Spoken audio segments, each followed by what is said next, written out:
बच्चों को अक्षर पहचान कराने के लिए ये खेल हम ले सकते हैं। इसमें हम लेटर कार्ड्स लेके उनको कप्स पे लगा देंगे और बच्चों से कुछ ही दूरी पर एक लाइन में रख देंगे। फिर बच्चों को एक लाइन में बिठा के उनको एक एक बॉल दे देंगे और हम जो भी लेटर्स बोलेंगे वो लेटर जिस कप में होगा वो कप उन्हें बॉल से मारकर गिराना होगा। चलो चम्मच को गिरा के बताओ।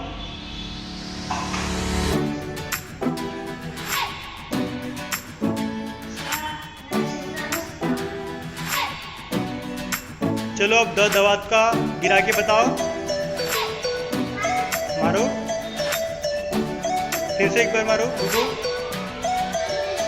विक्रम द दवात का गिरा के बताओ। बहुत अच्छे, जाओ दिखाओ।